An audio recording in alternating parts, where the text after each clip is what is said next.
A las personas que nos visitan por primera vez. Bueno, ya hay algunas que ya nos tienen rato visitando. No recuerdo tu nombre, a ver. Gloria. Muy bien, Gloria, bienvenida, Dios te bendiga y esperamos que sea de gran bendición este día contigo. Bueno, hoy tenemos casa llena, eso nos hace sentir contentos y alegres porque vemos que Dios es bueno y que el pueblo del Señor quiere siempre buscarle y adorarle. Tenemos todas, prácticamente las sillas están llenas, ¿verdad? O hay una silla al lado de Cristian que creo que está vacía ahí, sí, ¿verdad? Sí, está vacía, así que... Y ahí otra vacía. No se preocupen, que esa la llenamos el domingo que viene, ¿verdad? Así que usted traiga algo, a alguien el domingo que viene. Bien, vamos a la palabra del Señor. Abre tu Biblia en la primera epístola del apóstol San Juan. En su primera epístola del apóstol San Juan, por favor. Juan, epístola de Juan, no evangelio de Juan. Estamos en la epístola de Juan, pasando los evangelios, pasando las primeras cartas a Corintios, a Hechos Romanos, Gálatas, Efesios, Filipenses, Colosenses, primera y segunda de Tesalonicenses, luego tenemos primera de Timoteo, segunda de Timoteo, luego tenemos Tito, Filemón, tenemos Hebreo, Santiago, primera, segunda de Pedro, y ahí consigue Juan, ¿verdad? A ver si se aprenden vamos aprendiendo, ¿verdad? Yo creo que ya estamos grabando esto, ¿sí? ¿No estamos grabando? Sí, estamos grabando. Bueno, aprovechamos y le damos un saludo a las personas que nos observan por ahí, que el Señor les bendiga a todos. Primera de Juan, hemos comenzado nuestra epístola a Juan, mis hermanos, y hoy vamos a comenzar con la primera porción de Juan. Estamos ahí en el capítulo 1, cuando tú lo consigas, ponte de pie y vamos a dar lectura a la palabra del Señor. Primera de Juan, nuestra lectura que vamos a considerar hoy, van a ser los versículos del 1 al versículo número 4. Primera de Juan, del versículo número 1 al versículo número 4. Esa va a ser la base de nuestra lectura y nuestra predicación hoy. Hemos dado una amplia introducción a esta epístola maravillosa del apóstol Juan, y una de las cosas que es el tema principal de esta epístola, mis hermanos, tiene que ver con la prueba de la realidad de la vida cristiana. Hoy vamos a hablar precisamente de lo que puede ser real o lo que puede ser pseudo, ese término que tiene que ver con algo como pareciera que es falso. Vivimos en tiempos donde la realidad o lo genuino, lo que es verdadero, es como un poco complicado el poder saber o el poder diferenciar. Sin embargo, Juan nos va a introducir a la verdadera verdad, aunque sea redundante, pero es lo que vamos a ver hoy. Primera de Juan, capítulo 1 y verso 1, sígueme con tu vista, dice así la palabra del Señor. Lo que era desde el principio, mira lo que dice, lo que hemos oído, lo que hemos visto con nuestros ojos, lo que hemos contemplado y palpado en nuestras manos, dice, tocante al verbo de la vida. Porque la vida, dice Juan, fue manifestada y la hemos visto. Y testificamos y os anunciamos la vida eterna, la cual, dice, estaba con el Padre y se nos manifestó. Lo que hemos visto y oído, eso anunciamos, para que también vosotros tengáis comunión con nosotros. Y nuestra comunión verdaderamente, mira lo que dice, es con el Padre. ¿Y quién más? Mira cómo lo llama, y con su Hijo Jesucristo. Ese es el tema central de esta epístola. Y con su Hijo Jesucristo. Vamos a leer todos el versículo 4 a la voz de 3, 2 y 3. Estas cosas os escribimos para que vuestro gozo sea cumplido. Hermanos, hoy vamos a hablar bajo el tema, admiremos al Dios encarnado. ¿Cuántos saben que ese fue Dios que murió en esa cruz? Amén. Dios, escúchame algo, el Dios encarnado vino para poder pagar el precio de tu pecado y de mi pecado. Así que adoremos al Dios encarnado. Vamos a orar. Señor, te queremos dar gracias, Dios, en esta oportunidad por la vida y gracias por tu misericordia, Señor. Te pedimos que nos hables por tu palabra, Señor, y que podamos crecer, no solamente espiritualmente, sino también intelectualmente, Señor. Creo que, Señor, tal vez algunos de nosotros como creyentes tenemos una perspectiva tal vez equívoca acerca de tu persona y obra. Ayúdanos a través de esta epístola a aprender acerca de ti, Señor. Creo que es una epístola cristológica que nos muestra qué es lo que significa tenerte, qué es lo que significa verdaderamente vivirte. conocerte y entenderte, Señor. Por favor, háblanos, Señor, en esta tarde y permite que este bosquejo preparado pueda tocar las fibras de nuestros corazones, de nuestras mentes, al punto de que podamos adorarte y que podamos redireccionar nuestra perspectiva, Señor, acerca de ti, de quién eres, Señor. Te pido, Señor, en este momento que nos hables, y si hay alguien en este lugar que no ha nacido de nuevo, que hoy sea el día aceptable, que hoy sea, Señor, el día de salvación. Te lo pedimos y te damos gracias en el nombre de Jesús. Amén. Y amén. Pueden tomar asiento, mis hermanos, ahí donde están. Permíteme rápidamente avanzar, por favor, en mis notas introductorias. Permíteme avanzar rápidamente. Y quiero comenzar a ver cuántos se recuerdan lo bonito y hermoso que era la niñez. A ver, ¿quiénes se recuerdan de lo hermoso de la niñez? Esta mañana les contaba a mis hermanos que en mi país, en Venezuela, teníamos juegos que todavía llevo en mi corazón porque pareciera que había una idolatría en mi corazón con estos juegos. Pero en mi país tenemos algo que le llamamos las metras. En otras partes le llaman canicas, le llaman boliches, yo no sé cómo le llaman. Pero recuerdo claramente que jugaba apasionadamente con las metras. También a las metras que eran más bonitas, que no eran metras, sino que sí eran metras, pero le teníamos una clasificación.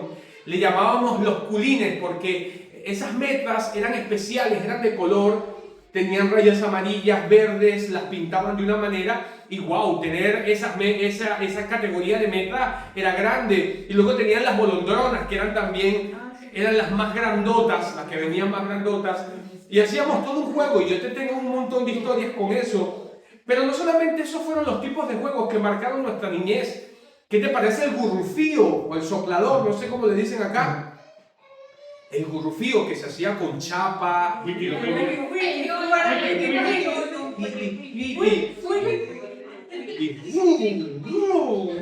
Y a veces nos poníamos en el colegio. Yo no sé cómo le decían en el Zulia al gurrufío.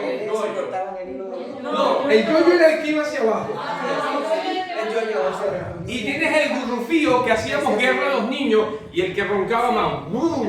Y nos pegábamos los gurrufíos, ¿no? Y cortar el hilo. Exactamente, el propósito era cortar el hilo. Hermano, ¿verdad que al recordar la infancia, verdad que es bonito recordar? ¿Cuántos saben hacer papagayo? ¿Qué es? Canario, traduce.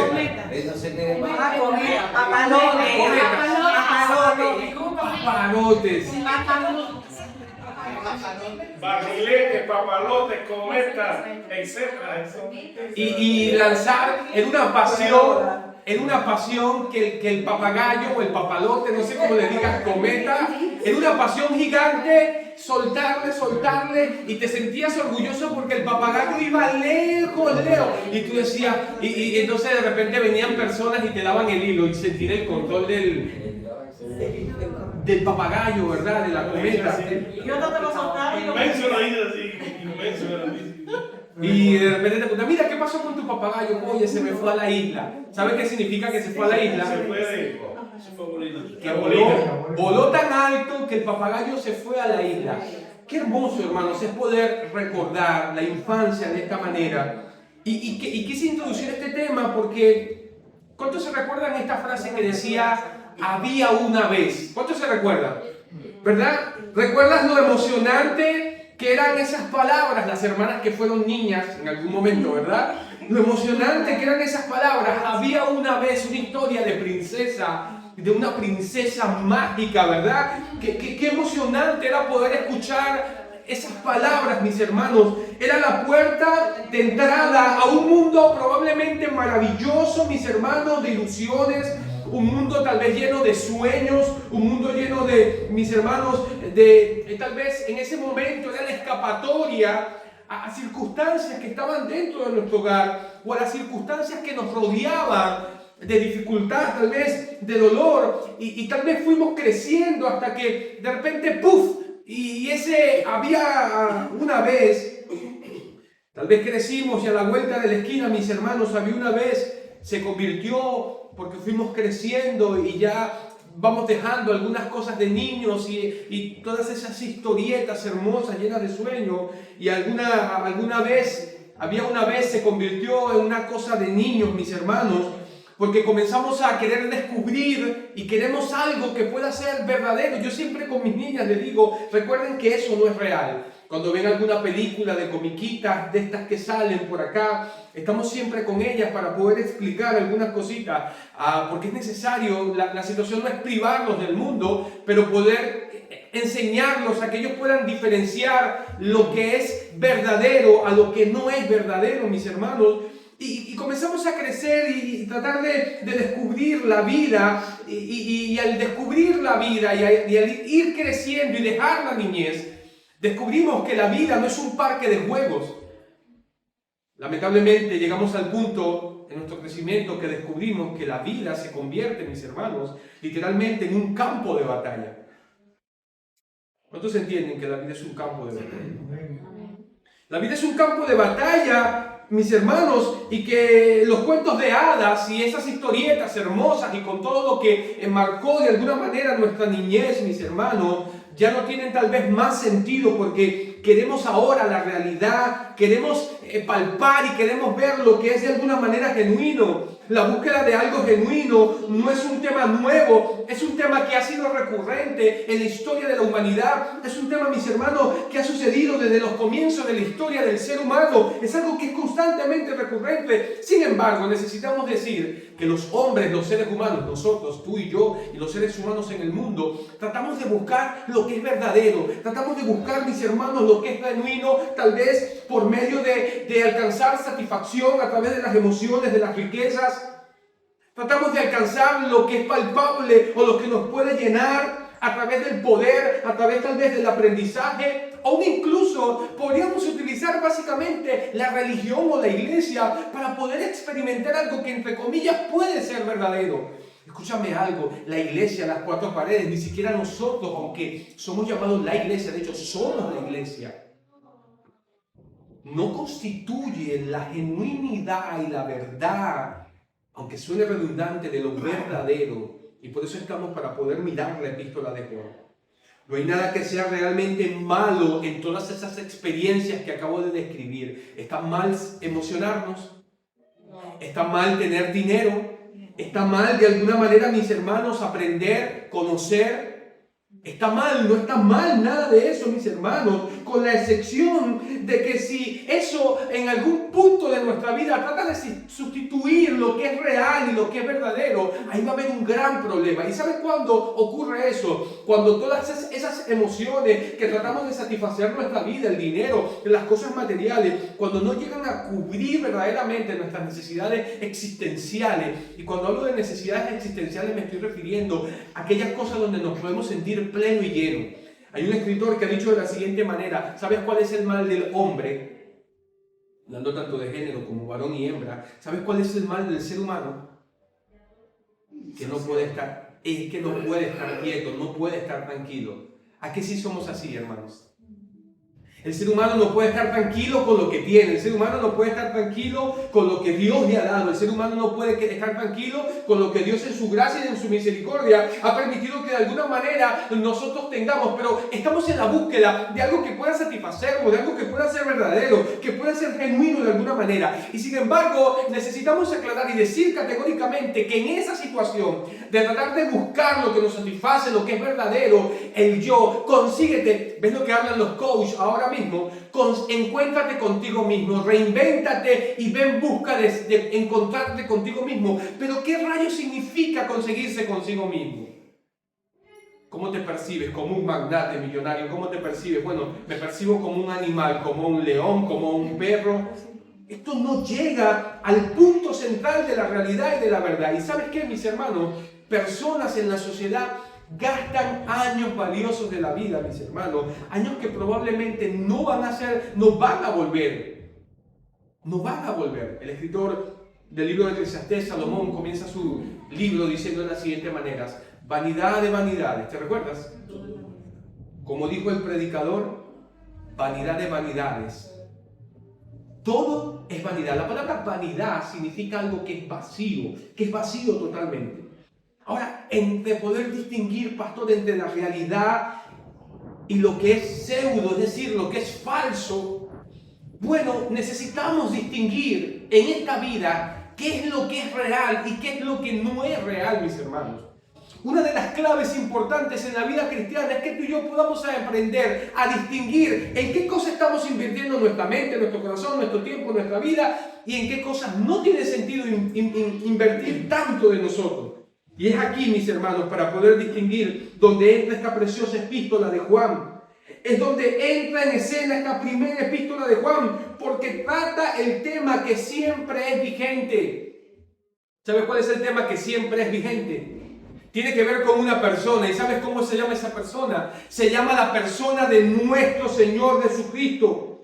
Esta complejidad estructural que vamos a conseguir en estos primeros 4 versículos de la epístola de Juan refleja la intención del escritor de poder explicar algo que es verdadero. Tenga en contexto algo. Juan se está enfrentando, mis hermanos, a las herejías del primer siglo, al docetismo categórico que negaba que Jesucristo era materia y que había venido de alguna manera en carne. Y Juan viene para poder decirnos, quiero mostrarle mi realidad con respecto a lo verdadero. Mira el capítulo 1 y verso 1 lo que dice Juan. Lo que era, ¿qué dice? Desde el principio, lo que hemos oído. Escúchame, yo te voy a contar de mi relación con Cristo Jesús. No es una relación fundada en la nada. ¿Sabes qué está diciendo Juan? Mira lo que dice. Lo que hemos, ¿qué? Oído. Lo que hemos, ¿qué? Visto. Con nuestros ojos. Y lo que hemos contemplado. Y palparon, ¿qué dice? Nuestras manos tocante. Yo quiero detenerme, porque esta es una aplicación que Dios le va a dar a este momento a ustedes. No la tuve en la mañana. Tú debes estar en la capacidad, escúchame, de poder declarar lo que Juan está tratando de expresarnos. Juan está tratando de decir, a mí nadie me está echando una historia. Él no era un espíritu deambulante que se apareció y vino a la tierra. Juan está diciendo, yo lo palpé. Yo lo vi, yo lo pude palpar, mis ojos contemplaron su gloria. Tú y yo como creyentes debemos estar en la capacidad de poder decir, pastor, yo lo he palpado, no físicamente, estoy hablando metafóricamente. Pastor, yo he podido sentir al bendito Hijo de Dios en mi vida. Tú y yo debemos estar en esa capacidad de poder decir, yo conozco a Jesucristo, el Hijo de Dios. Esto es lo que Juan nos está diciendo, su complejidad de una vida, mis hermanos, eterna. Está Juan tratando de decir, yo vi a la vida eterna. La vida fue manifestada, yo lo contemplé. Juan está tratando de expresar la relación que tuvo con Jesucristo. ¿Tú te recuerdas quién fue el que se le recostó en su cabeza? Lo que nuestras manos han palpado, dice Juan, la vida eterna. Este pasaje, mis hermanos, está relacionado por lo menos con 2 prólogos principales en las Escrituras. Por ejemplo, el Evangelio de Juan, capítulo 1, del verso 1 al versículo 18, ¿te recuerdas cómo comienza diciendo el Evangelio de Juan? En el principio, ¿qué dice? Creó. Perdón, en el principio, gracias, era el verbo. Y dice, y el verbo estaba con Dios, era con Dios, y dice, y el verbo era Dios. Así que Juan nos está intentando decir, yo quiero hablarles de mi relación con Cristo Jesús. Y dice Juan en su evangelio, en el principio, Él era el verbo. Es decir, Juan nos ubica en tiempo y en espacio. Juan dice, antes de la creación de la materia, en el principio, no se está refiriendo al principio de lo creado, sino que nos está diciendo Juan, en la eternidad, lo que los teólogos llaman la eternidad pasada a la eternidad futura. Juan está diciendo lo que era desde el principio. En el principio era el verbo. Antes de la creación de la materia, nos dice Juan. De manera que este es el primer, mis hermanos, prólogo que nos hace referencia y que es estructuralmente paralelo. Estos versículos, primera epístola de Juan, Evangelio de Juan capítulo 1, primera epístola de Juan capítulo 1, y el segundo y el tercer prólogo que está conectado en línea estructural y paralela es Génesis capítulo 1. Juan en su epístola está diciendo lo que era antes de la materia, y ahora Génesis capítulo 1, ¿cómo comienza diciendo? En el principio creó Dios.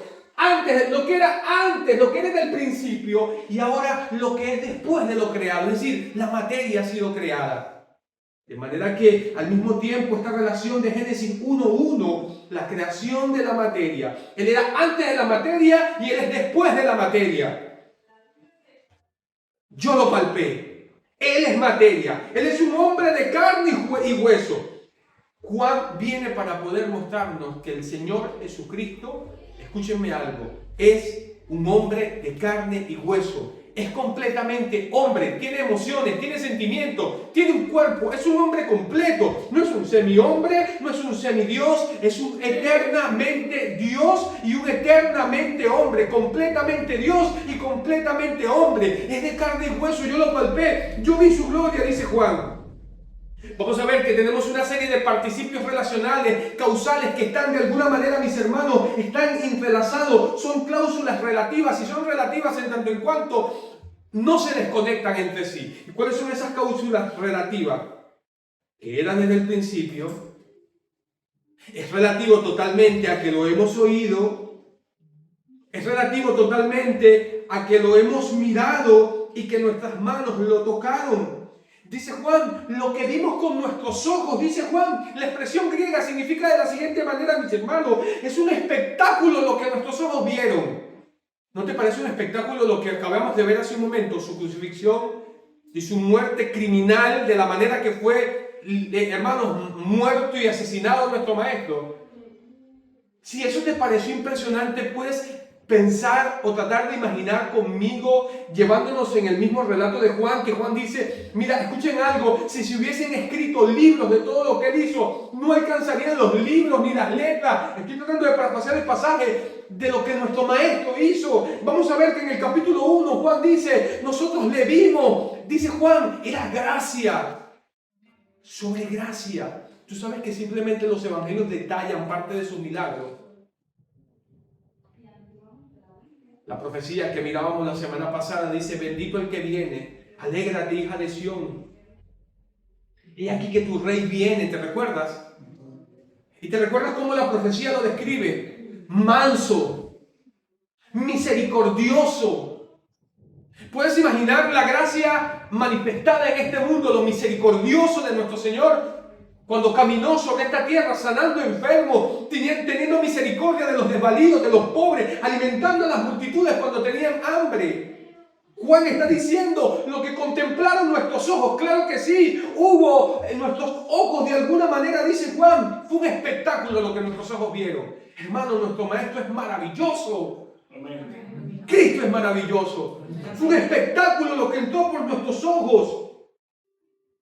El mismo verbo empleado en estos pasajes, mis hermanos, para poder manifestar la vida, fue las palabras que el Señor Jesucristo empleó para poder demostrar, no tengo el tiempo, Lucas 24:39, para poder decirle, vean que yo soy, no soy un espíritu, soy de carne y hueso, en realidad, la humanidad de Cristo. Esto es un ataque, estos versículos, literalmente estos 4 versículos, van directo, un ataque por completo al agnosticismo docético, doceta, que intentaba negar, mis hermanos, la humanidad de Cristo. ¿Entiendes por qué Juan está diciendo, nuestros ojos lo vieron, nuestras manos lo palparon?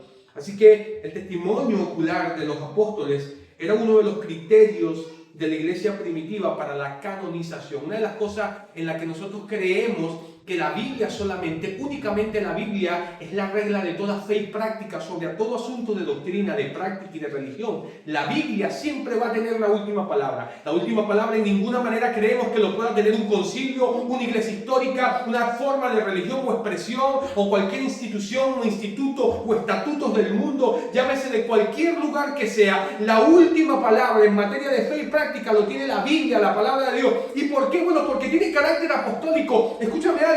Estos fueron testigos oculares de nuestro Señor Jesucristo. Por lo tanto, nos conecta y es una flecha directa con el cielo. De ellos podemos decir que fueron inspirados. Del año 100 para adelante no podemos decir que hay inspiración divina.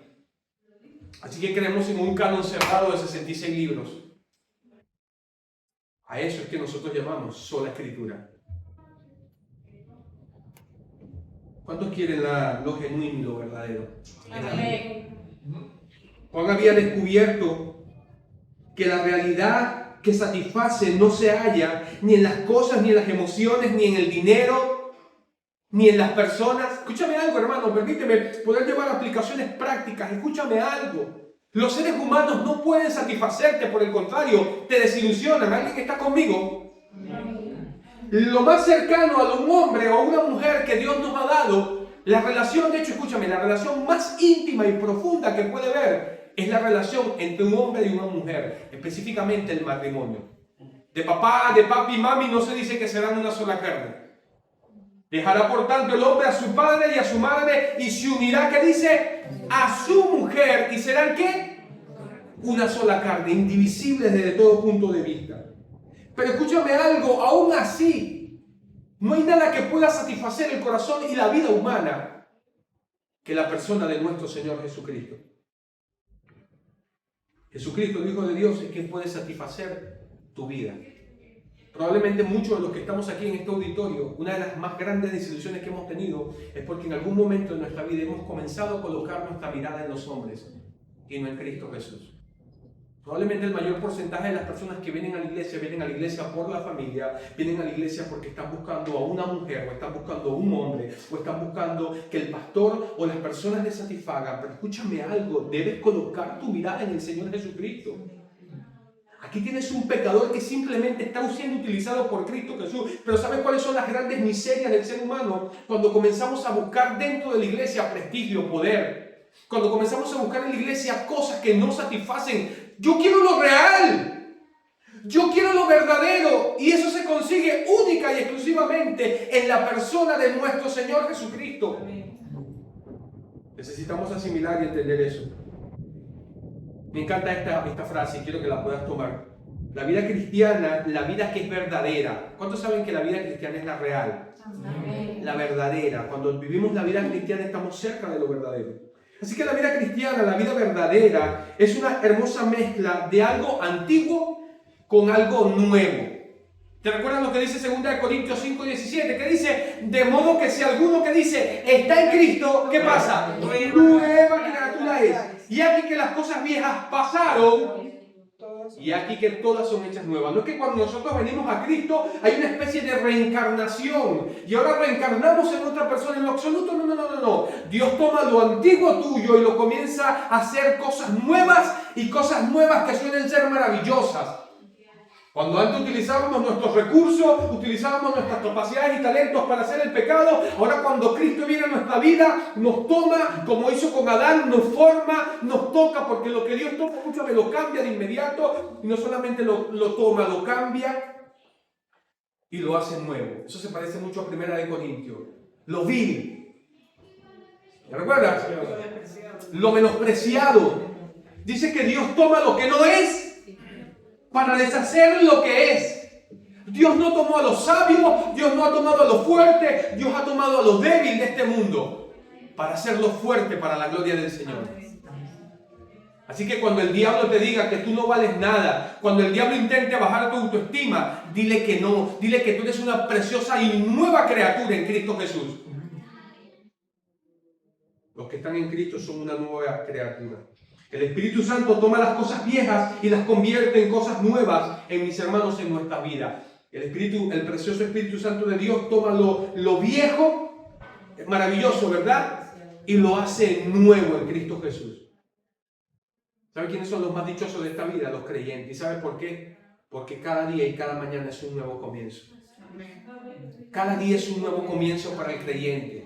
Cada día son nuevos surcos en el Señor. Cada día son cosas nuevas las que Dios hace en tu vida y en mi vida. Eso es lo que hace. ¿Te recuerdas Lamentaciones? Cada mañana, ¿qué dice?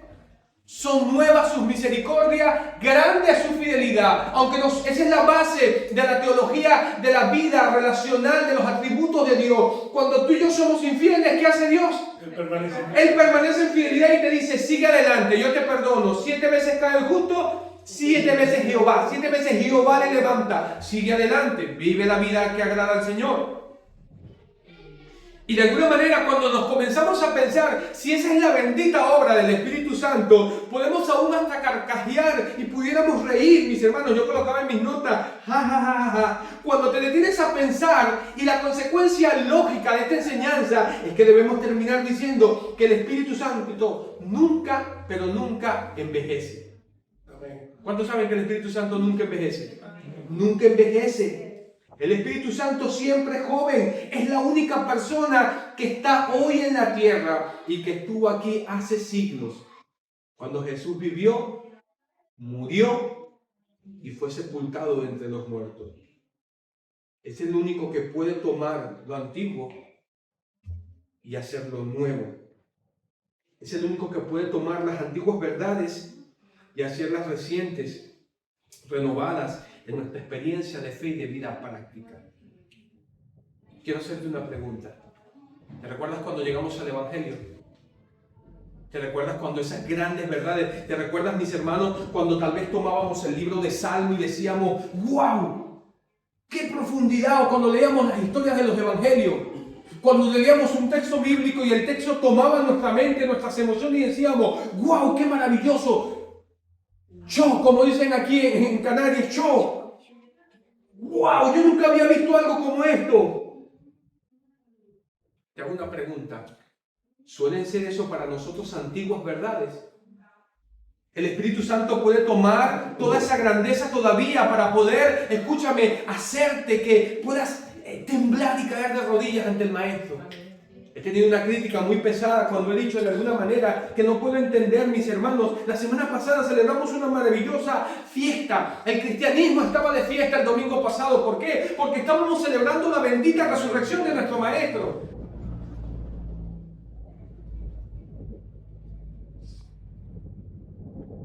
La crítica fuerte es que no puedo entender cómo creyentes simplemente no les importa nuestro Maestro en la cruz.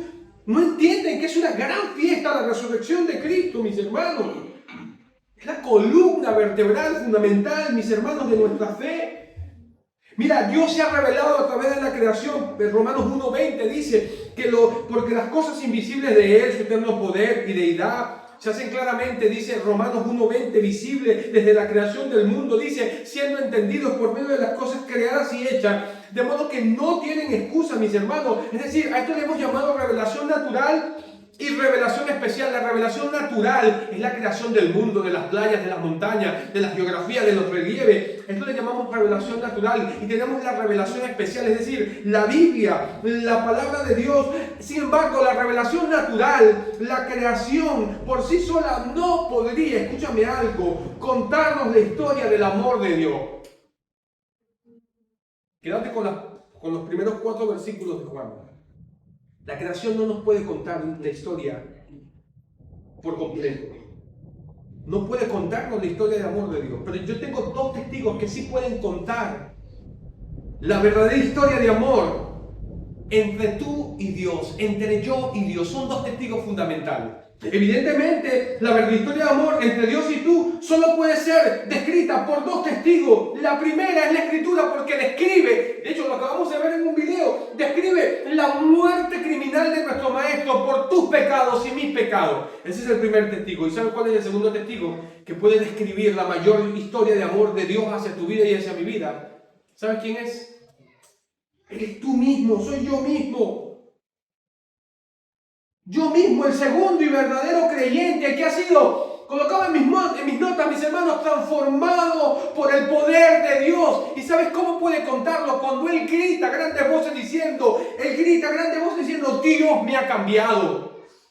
Dios me ha cambiado. Un creyente transformado puede decir, Dios ha transformado mi vida. ¿Cuántos somos pecadores aquí? Todos en absoluto. ¿Cuántos de hecho desde que somos creyentes seguimos teniendo desaciertos y pecados en nuestra vida? Pero hay algo que sí podemos gritar y testificar. Podemos decir, mira, te voy a decir algo. Hay cosas que Dios tiene que quitar de mi vida, pero te puedo decir algo. Es que Dios ha transformado mi interior, como dice un himno. Hay un cambio operado en mi ser, viniendo a mi vida el Señor. Tu vida nunca fue igual. Créeme que nunca fue igual, nunca. ¿Por qué? Porque Dios hizo esa obra transformadora. Dios también se ha revelado de manera mucho más plena y especial en la Biblia, que es su palabra, por la revelación definitiva y más completa de Dios a través de su Hijo Jesucristo, mis hermanos. Juan 14, 9 es un pasaje archiconocido. Jesús le dijo: tanto tiempo hace que estoy con vosotros y no me has conocido, Felipe. Le dice: el que me ha visto a mí. Quédate con estas palabras. ¿Qué dice? Ha visto al Padre. ¿Cómo pues dices tú, muéstranos al Padre? Aquí, mis hermanos, vamos a ver una serie de versículos concadenados que nos muestran con toda claridad que Cristo, mis hermanos, nos muestra a Dios. Jesús es de tanta importancia en la Trinidad porque nos explica esa palabra. Vamos a ver exégesis al Padre. Esta palabra la conseguimos en Evangelio de Juan 1, 16 al 18. Dice: porque de su plenitud tomamos todos gracia sobre gracia. Pues la ley por medio de Moisés fue dada, pero la gracia y la verdad vinieron mediante ¿quién? La gracia y la verdad vinieron mediante Jesucristo. Mira lo que dice, escucha y presta atención. A Dios, nadie le vio jamás. El unigénito Hijo, ¿te recuerdas? Nuestra comunión verdadera es con su Hijo Jesucristo. A Dios nadie le vio jamás. Y mira lo que dice: el unigénito Hijo que está en el seno del Padre, Él le ha dado a conocer. ¿Sabes cuál es esta palabra griega? Una transliteración que podemos hacer: exégesis. Ahí tenemos la palabra exégesis. Es el uso del verbo aoristo medio. ¿Cómo se come eso, pastor? El uso del verbo aoristo, de la voz media, no es una voz activa donde es el sujeto que realiza la acción, no es una voz media donde el sujeto es el recipiente, el que recibe la acción. Tenemos el uso de la voz media. El uso de la voz media gramaticalmente señala que el sujeto del verbo, escúchame bien, es el recipiente de su propia acción o está actuando sobre sí mismo. ¿Qué significa esto? Dios, quiero que te quedes conmigo con esto. Dios explica a Dios. Cristo explica a Dios y Dios explica a Cristo. ¿Estás conmigo? Lo voy a volver a repetir. Dios explica a Dios. ¿Qué está diciendo, pastor? Dios explica a Cristo y Cristo explica a Dios. Dice Juan: el que está en el seno del Padre, Él le ha dado a conocer. Muéstranos al Padre. Hace tanto tiempo que estoy con ustedes y tú me dices: muéstranos al Padre. Dice Jesús: ¿cómo pues dices tú, muéstranos al Padre? El que me ha visto a mí, ha visto al Padre. Yo explico al Padre y el Padre me explica a mí. Esa es la verdadera verdad. Iglesia, Dios es la verdad del hombre. Cristo es la verdadera verdad del ser humano. Tú y yo necesitamos reconocer a Cristo en nuestras vidas. Quiero hacerte una pregunta. Por favor, antes de poder avanzar, quiero hacerte una pregunta. Si te pidieran explicar a Dios como lo ha explicado Juan, que está diciendo: nuestros ojos lo vieron, nuestras manos lo palparon, nosotros le vimos, le contemplamos. Te hago una pregunta. ¿Puedes describir tú a Dios en tu vida? ¿Puedes describir al Señor Jesucristo, que puedes decir que tienes una relación personal, que tú le conoces y Él te conoce? Por favor, préstame atención. Quiero hacerte un par de preguntas. Retórica, por supuesto. Tienes un compromiso. Escúchame, tu compromiso no es con esta iglesia. Tu compromiso, escúchame algo, no tiene nada que ver conmigo ni con mi esposa Dayana. Tu compromiso tiene que ser con la persona y vida de nuestro Señor Jesucristo. Te pregunto, ¿tienes un compromiso con Él? Tu compromiso no es conmigo, tiene que ser con Cristo. Ese es el compromiso. ¿Y cómo lo podemos saber? Mira 1 de Juan 1, 2, porque la vida fue manifestada. Y dice Juan: nosotros la hemos visto. Estoy en el verso 2. Y testificamos y os anunciamos la vida eterna, la cual estaba con el Padre. Y dice Juan: ¿se nos qué? ¿Sabes qué significa esto? Que se manifestó, lo que dice Juan 1:14. Y aquel verbo Se hizo carne. se hizo carne. La vida se manifestó, la vimos, señores y señores. Lo más importante, lo real, lo genuino, no significa había alguna vez, no en el cuento de hadas. La verdadera vida, el autor de la vida, el creador de la vida, el quien comienza y termina la fe, el autor y consumador de la fe, dice Juan, se manifestó la vida. Nosotros la vimos. Se manifestó, versículo 3, lo que hemos visto. Vuelve Juan con el argumento circular. Versículo 3, lo que hemos visto y oído, eso os anunciamos. ¿Y cuál es el propósito? Vamos a ver dos propósitos fundamentales de que la vida se manifestó. Os anunciamos para que también vosotros, ¿qué dice? Tengáis comunión con nosotros. Y nuestra comunión verdadera, ¿qué dice? Con el Padre y con su Hijo Jesucristo. Interesantemente surge la palabra comunión. Es importante dentro del vocabulario de un creyente. Aquí vamos a tener aplicaciones prácticas. ¿Y por qué, pastor? Porque esta palabra, de la palabra koinonía, simplemente significa tener en común. Voy a decirte lo mismo que he dicho esta mañana en la iglesia de Faene. Ven conmigo, préstame atención. Puede que no te cuadre mi cultura. Soy venezolano y de Caracas. Puede que no te cuadre mi teología. Puede que aún no te cuadre mi manera de poder predicar y enseñar y hacer un montón de cosas. Puede que no te cuadren las personas y los hermanos, pero escúchame algo, por favor, escúchame y entiéndelo, porque esta es la verdad verdadera. Escúchame algo, la razón que nos debe traer acá tiene que ver con una persona. Lo que tenemos en común es Jesucristo, el Hijo de Dios. El mismo Salvador que murió por tus pecados es el mismo Salvador que murió por mis pecados. ¿Es así o no es así? Sí. ¿Fuimos limpiados con el mismo precio de sangre? Amén. Claro que sí, mis hermanos. Es la comunión con su Hijo. Es tener en comunión. En su condición de pecadores, los hombres no tienen nada en común con un Dios santo. ¿Qué podemos tener en común con Dios? Sin embargo, Dios en su gracia es el que hace posible que los hombres puedan ser salvos. Eso es perfectamente lo que dice Efesios capítulo 2 y versículo 8. Porque por gracia, ¿qué dice la Biblia? Soy salvos. Es decir, quiero que te quedes con el concepto. Es decir, la primera cláusula, la razón por la que el ser humano puede ser salvo es por la gracia de Dios, e introduce el medio de salvación. ¿Y cuál es? Porque por gracia soy salvo por medio de la fe. Y luego tenemos un pronombre demostrativo, y esto que no coincide ni con género ni con número con respecto a los antecedentes. Esto es una historia gramatical a los dos antecedentes anteriores, que es fe y gracia. Por lo tanto, los gramatólogos acertan de qué es el concepto y cuál es el concepto descrito en la cláusula anterior. Es decir, la razón por la que podemos ser salvos es por la gracia de Dios. Y el verso 9 dice, de hecho lo demuestra y dice, ¿por qué podemos ser salvos? Por la gracia de Dios. Y el verso 9 dice, no por obras, para que nadie se gloríe. La coinonía de Cristo y nuestra es una relación divina.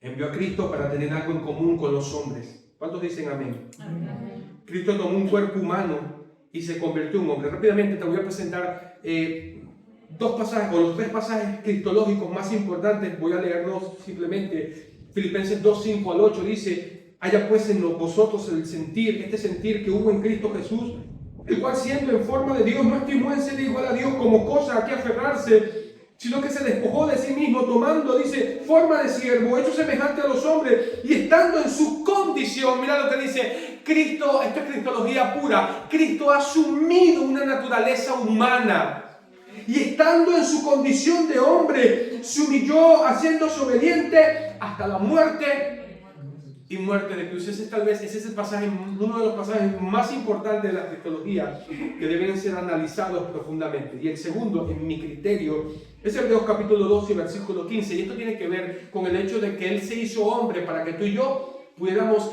participar de la divinidad de Él. Eso lo vamos a ver dentro de un momento.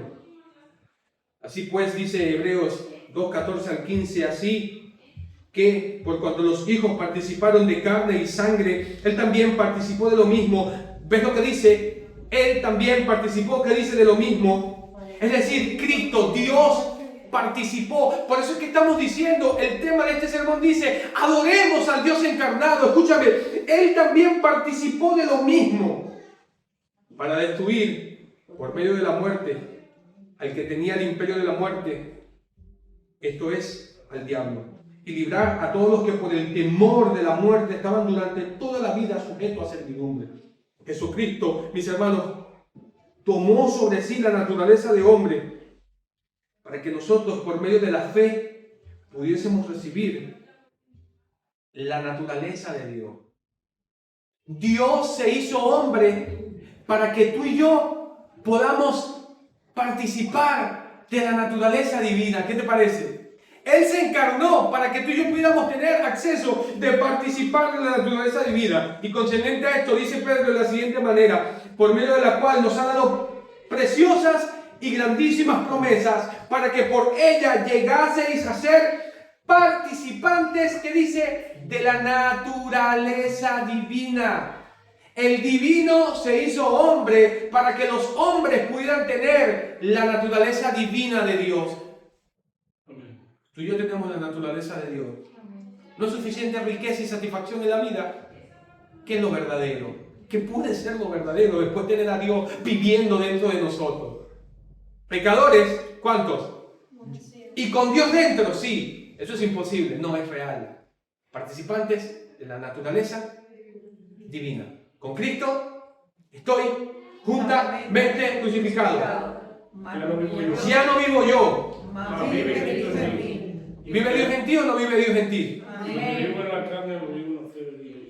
Exactamente, el cual me amó y se entregó a sí mismo por mí. Ya estoy aterrizando, no te preocupes.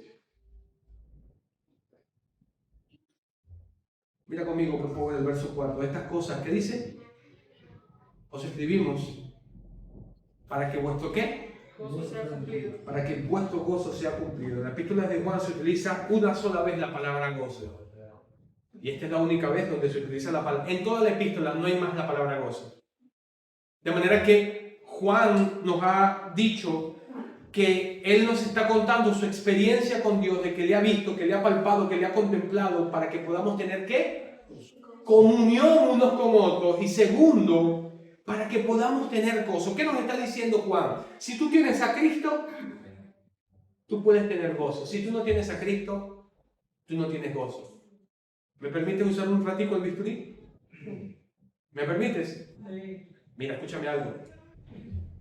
Si tú no tienes a Cristo, tu vida está amargada. Si tú no tienes a Cristo, de hecho vamos a ver el argumento circular en esta epístola. Andar en luz, andar en amor y andar en verdad. ¿Te recuerdas? Luz, amor y verdad. Si tú no tienes a Cristo, no tienes amor. Si tú no tienes a Cristo, tú no tienes gozo. El gozo es algo que fabricamos para nosotros, el gozo no es algo que fabricamos para nosotros mismos, sino que es una maravillosa bendición y es un maravilloso subproducto que viene como resultado de nuestra comunión con Dios. Si tú tienes comunión con Jesucristo, el Hijo de Dios, si tú puedes admirarte del Hijo de Dios, porque eso es lo que es, cuando nos vislumbramos del Hijo de Dios, por eso este sermón le coloqué como título, adoremos al Dios encarnado. Cuando tú adoras a Jesucristo, en este púlpito, en esta iglesia traemos a Cristo al medio. Cuando tú adoras a la persona del Maestro Jesucristo, su vida, su ministerio, su pasión, el subproducto de esa relación, ¿sabes cuál va a ser? Más el fruto del Espíritu. Es amor, Amor, gozo, paz, paciencia, benignidad, bondad, fe, mansedumbre, templanza. todo eso es posible si tienes a Cristo. Si no tienes a Cristo, no hay gozo. Pero un pastor y un creyente con Cristo amargado, eso está medio trunchado. Un creyente con Cristo venenoso, no. Un creyente con Cristo envidioso, no. Sigo. ¿Te recuerdas los versículos anteriores? Celos, pleitos, ira, contienda, fornicación, adulterio. Todos queremos Cristo. Ajá, pero ya va, ¿el Cristo? Más fulano, mengano y sultano debe ser como resultado gozo, paz, mansedumbre, benignidad y templanza. No puede ser Cristo, más fulano, mengano y sultano, pleitos, celos, ira, contienda, disensiones, fornicación, adulterio, laxivia. No puede ser ese resultado. ¿Alguien va conmigo? Estas cosas las escribimos para que por favor tengan gozo, el verbo sea encarnado. De manera que si no tienes comunión con Dios, no puedes tener gozo. Básicamente el pecado produce descontento. ¿Sí? ¿Está conmigo? División. ¿Sí? Tristeza. ¿Sí? Dolor. Desilusión. Si vivimos con el pecado, no podemos pretender que las cosas nos irán bien. ¿O sí? No nos van a ir bien si vivimos en el pecado.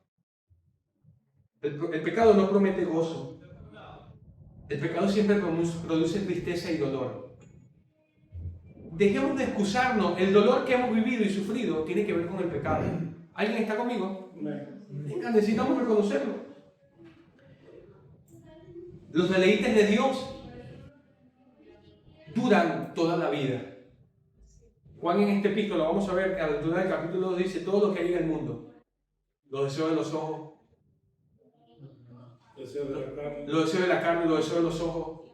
Y la vanagloria de la vida no provienen del Padre, dice Juan, sino del mundo. Y el mundo, dice Juan, y sus deseos pasan. Pero el que hace la voluntad de Dios permanece para siempre. Salomón también escribe al final, casi al final de su libro de Eclesiastés, dice: anda en los caminos de tus ojos. Anda en los caminos de tu corazón, exacto, y en la vista de tus ojos. Como decía un predicador, fúmate, consúmate toda la droga, métete todo el alcohol, ve toda la pornografía, fornica y adultera todo lo que tú quieras, pero escúchame algo, recuerda algo. Sobre todas estas cosas, suelta todo lo que sueltes por la lengua, no pasa nada, adelante. A veces somos un poquito flojos todos, ¿verdad?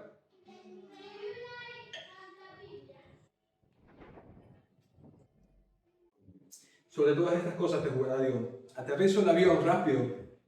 Salmos 16:11. Me mostrarás la senda de la vida. En tu presencia hay plenitud de gozo. Y la parte que viene termina maravilloso. Y delicias a tu diestra y tendré siempre para siempre. Con tus ojos cerrados y la cabeza inclinada. Venga, habla con Dios ahí. Jesucristo te pertenece. Tú le perteneces a Cristo. Vamos, habla con Dios. Con los ojos